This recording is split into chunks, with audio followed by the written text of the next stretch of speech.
Hey, what's up guys? John here. Justin Trudeau of Canada just came out and did something very bold that I think is very likely to spread to America, throughout the rest of the world, and ultimately this is going to impact our freedoms and our ability to conduct business at the level that we once have. Right now we live in a world where people are very delusional about how we are going to be going forward in the next couple weeks, next couple months. They think the world's going to open back up and everything's going to be great. It's not true. I completely disagree with that entire script. What I think is likely to happen is I think that we're going to have more problems ahead. You know, the Fed just came out today and said that there is a very big concern of significant declines in asset values. So they see a crash coming. Pfizer and Justin Trudeau came out with this deal recently. It says 35 million booster doses for next year for Canada, then 30 million more doses in 2023. You know, that's essentially the entire population of Canada, with options for tens of millions more in future years. So we have to realize, you know, this is nothing that is going to simply go away.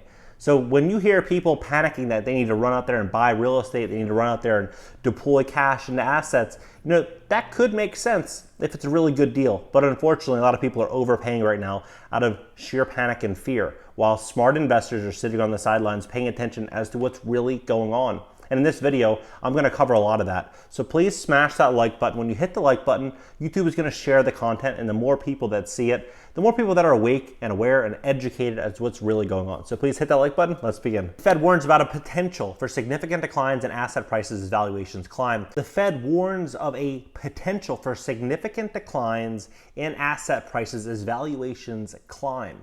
You know, I'm in Delray Beach, Florida right now. Asset values on single-family homes in the last year have went up roughly 25%. 25% inside 1 year. Rising asset prices are posing increasing threats to the financial system, the Federal Reserve warned in a report on Thursday. Federal Government Leon Bernard said that the situation bears watching and points up the importance of making sure the system has proper safeguards. Asset prices may be vulnerable to significant declines should risk appetite fall, the central bank said. You know, what's happening right now is a lot of the stimulus money, a lot of the money that's actually flowing out to everyday consumers is not going into building out businesses.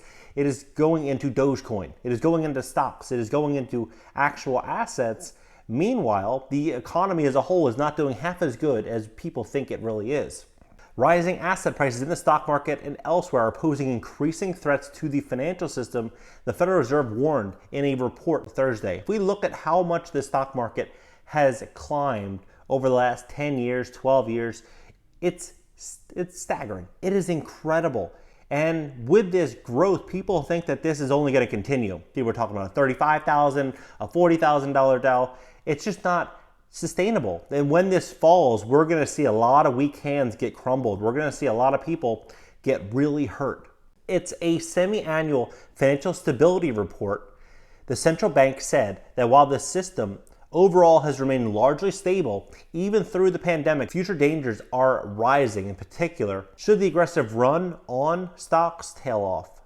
Investors have snapped up equities, corporate bonds, and cryptos. They poured billions into blank check companies called SPACs, and the market is mostly brisk for traditional initial public offerings. Fed Chairman Jerome Powell and others have been asked repeatedly about whether they're concerned over the rising prices. Powell specifically has said that as long as interest rates stay low, the valuations are justified.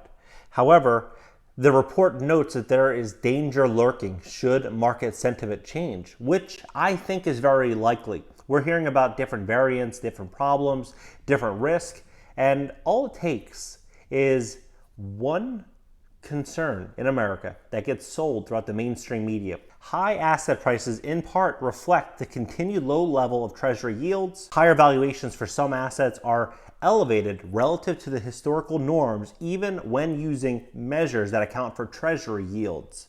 The report states in this setting, asset prices may be vulnerable to significant declines should risk appetite fall. Now, what's very interesting now as well is we're stepping into a period where they're going to print trillions of dollars more for another stimulus package is what they're saying. Now, what is likely happening, and we're seeing this happen across food prices, across gas, across Even automobiles, everything is going up. Planes are going up, houses are going up, everything. What happens to the people on fixed incomes that are 55, 60, that have Social Security, that have a retirement plan with $2,000 a month that they live on or $3,000 a month that they live on? These people are going to be in really big trouble, and they're likely going to fall on Big Brother assistance. In an accompanying statement, Fed Governor Lael Brainard said the situation bears watching and points out the importance of making sure the system has proper safeguards. She specifically mentioned having banks increase their capital requirements during economic expansions as a buffer against downturns. The report also mentions risk at hedge funds and other non-bank financial institutions on several occasions as potential threats to the system. Vulnerability is associated with the elevated risk appetite for rising valuations across a range of asset classes that have continued to rise from levels that were already elevated late last year. Brainard said the combination of stretched valuations with very high levels of corporate indebtedness bear watching because the potential to amplify the effects of a repricing event. And that's where the smart investor is sitting. They're sitting waiting for this repricing event. When we see Bitcoin fall, a lot of people are very confident about Bitcoin. When we see Bitcoin fall, there's a lot of weak hands holding Bitcoin right now. And when panic comes, they're going to start selling off. They're going to start panicking. And when that happens, then smart money is likely going to roll in great scale. Ray Dalio's company, Bridgewater & Associates, in 2013, it was the largest hedge fund in the world. And his CIO sees a fair amount of stock market in a bubble. Same with Warren Buffett. He's sitting on $100+ billion in cash. A lot of people are sitting on the sidelines waiting.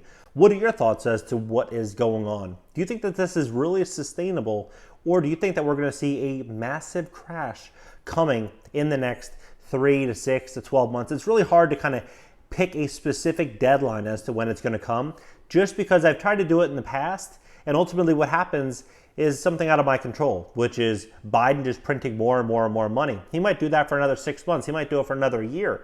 But the longer he does it, the more pain that the market is ultimately going to feel. So with that being said, I'm going to be very careful about picking a specific timeline. But when things come, really down to reality, we're going to see that once in a lifetime opportunity to buy great stocks, buy great real estate, and make very smart investment decisions. But right now it's very just challenging to find deals easily. You have to do a lot of work, a lot of legwork, and a lot of times the deals aren't so great because there's a million people in front of you that likely would pay much more for that property. What are your thoughts? Drop your comments below. Please smash that like button and consider subscribing for more content on personal finance, real estate, business, and of course, money. See you guys in the next video. Hey, if you'd like to learn how to get started on YouTube, click the link in my bio. It's a free live training. And if you'd like to learn how to invest in cash flowing multifamily real estate for beginners, there's a link there as well. All right, guys.